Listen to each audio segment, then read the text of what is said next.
Hi guys, welcome to my channel Learn How To, and in our last video we were looking at how to draw an isometric cube and practicing our isometric drawing for the first time. So we went through how to start a basic cube, looking at the bird's foot, the down arrow to start the drawing with, always starting with the front corner, okay, building up the two sides and then having the open book and then putting the top on, okay.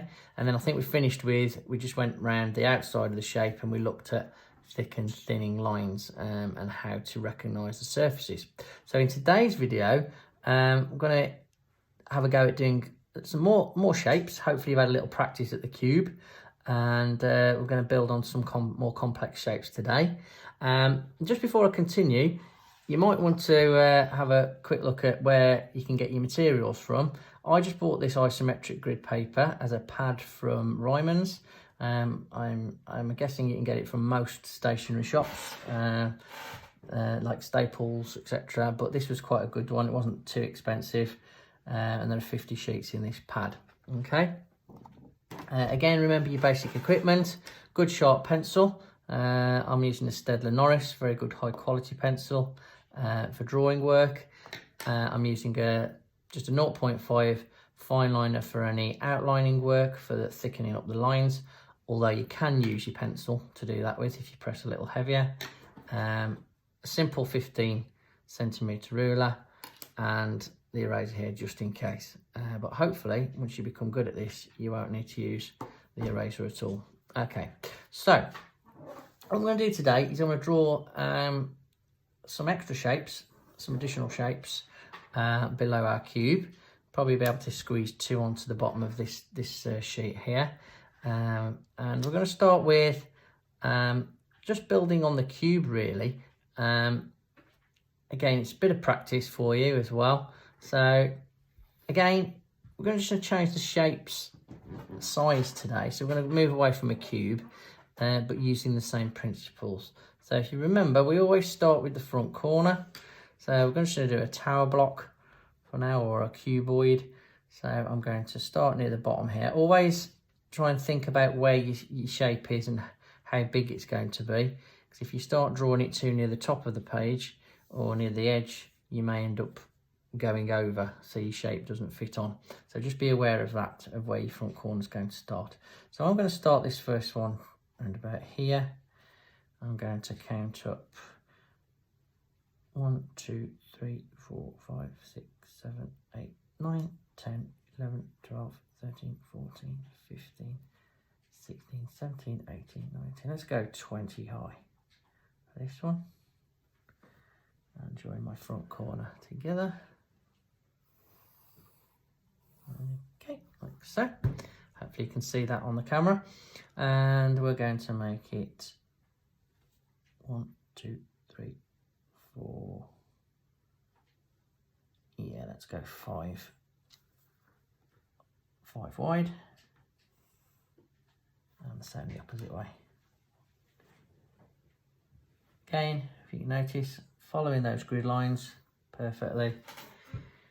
Now, if we've counted 20 triangles up the front corner, we're going to do exactly the same for the left and the right.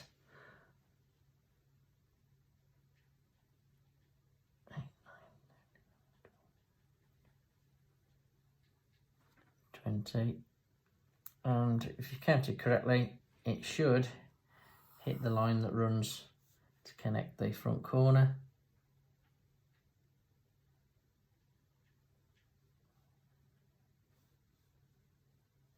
There.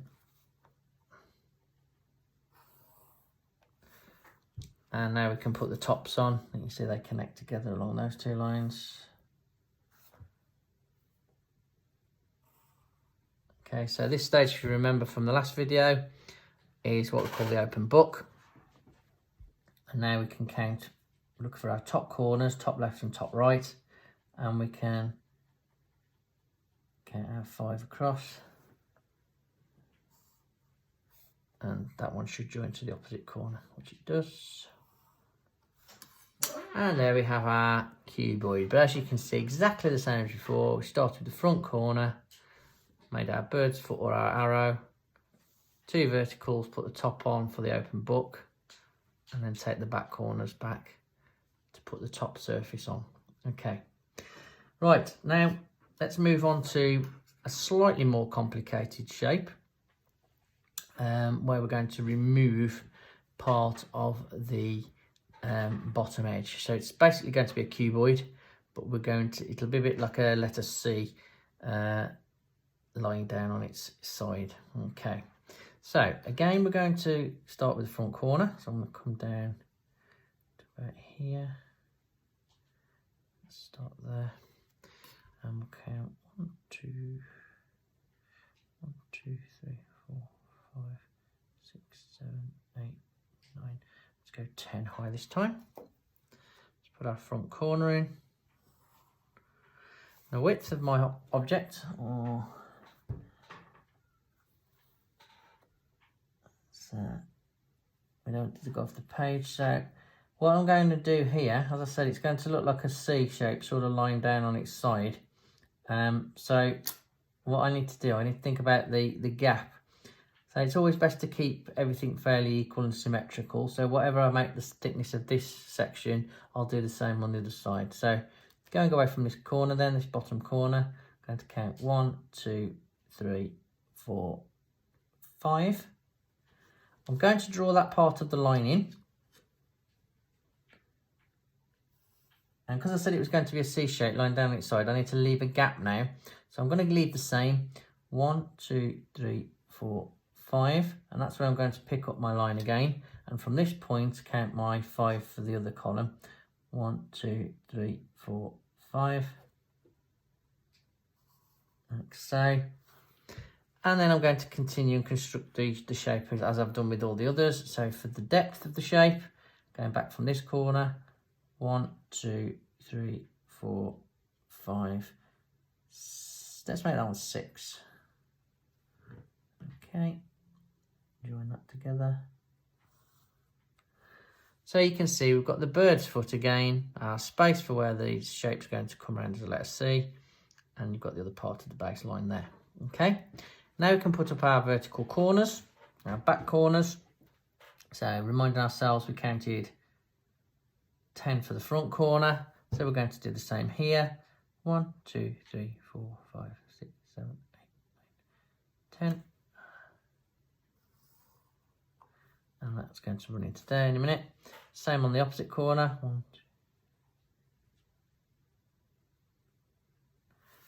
2. And so you don't get confused, remember, this is the principle that you follow for every single shape that you do. Okay.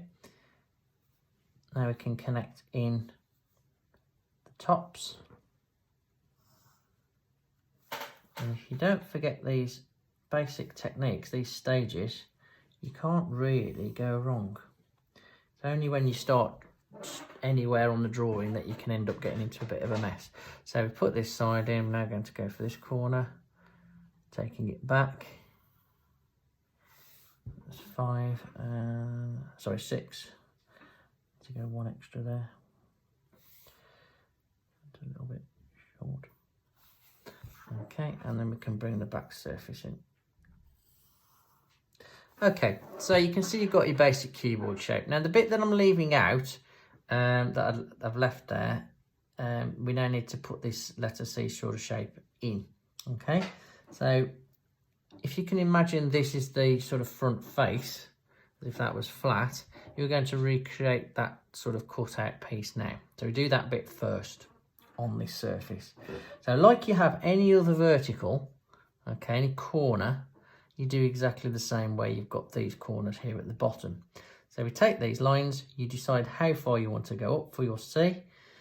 Now, if I was being very symmetrical and equal, we'll probably, because we made it 10 high, it would be best if we went 1, 2, 3, 4, 5 up. That then leaves us with 5 there as well, so that the thickness of the letter is uniform all the way around the edge. Okay, just for this exercise. You can change it if you want to. You could have thinner sides than tops, but just so it's easy to see for today, we'll do it like this. Same for this side. 1, 2, 3, 4, 5. Join the vertical. and then you can put the top on to get the shape that you want. Okay, so you can clearly see now you've got the letter C shape. Now you might think you're done at this point, but remember this is a three-dimensional shape, so wherever you have a corner, you need to look for those corners and see if any lines need taking back. So if we look under this C shape, a bit like a bridge, you can see that we have a corner here where you would visibly see the inside of this surface. So this would need to go back as a straight line, and also be aware of how far it would go back in reality as well. So technically, if you're thinking about the depth of the shape, it will be 1, 2, 3, 4, 5, 6 triangles back. Obviously, we can't do 6 triangles here because this is blocking the view. So in this case, we just take the line as far as it will need to go. So it's, I think it's 5, 1, 2. Yeah, so it's the 5 triangles that bang into that surface edge there. Okay, so now you can see that that shape is now complete. Okay, one last thing to do before we leave for today, and yes, if you've guessed it, it is the thicking and thin line technique. Okay, so we're going to add thick lines to the surfaces and lines that need those, and the thinner lines for the ones that where 2 surfaces can be seen. So if we take the tower first, we can see that this surface here is connected to this outer line, but there's nothing the other side. So if it's only got one surface connected to it, it's going to be a thicker line or a bold line. So we'll go over that with a fine liner, and the same for all the outer edges on this shape.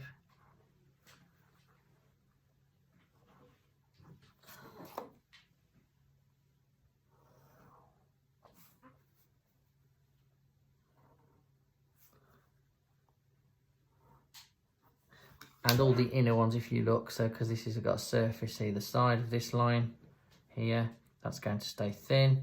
Same here, 2 surfaces, so thin, 2 surfaces, thin. Okay. I'll do the same with this one. 1 surface that side of the line, so that's thin, thin. 1 surface here.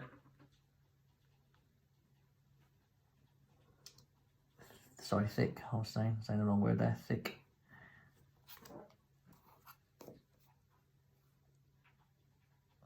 One surface here, so that's thick.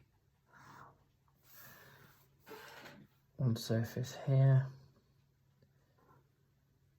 thick. 1 here, thick. 1 here.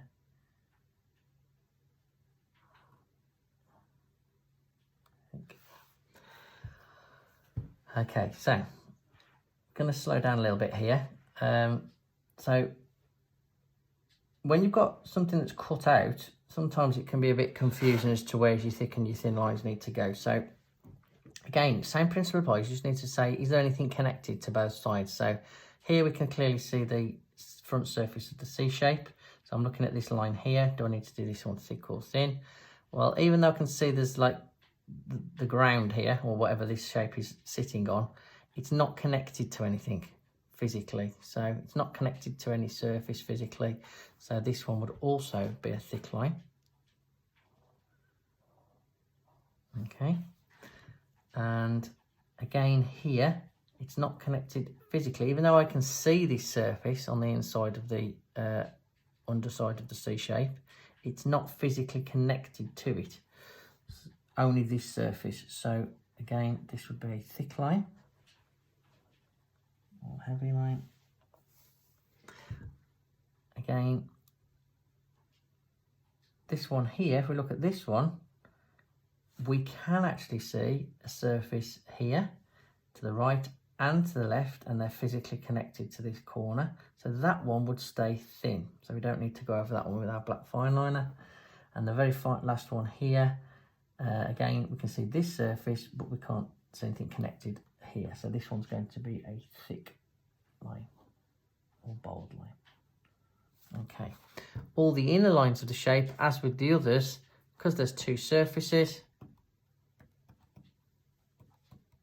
those ones would stay thin. Okay, hope you enjoyed that exercise. If you'd like to go away and have a little practice now, some of these more complicated shapes, Thanks for tuning in, and please don't forget to subscribe to my channel. My next video is going to be about more complicated shapes, so stretching you a little bit more, and then we're going to follow on with some rendering and some toning practice. Okay, enjoy. See you soon.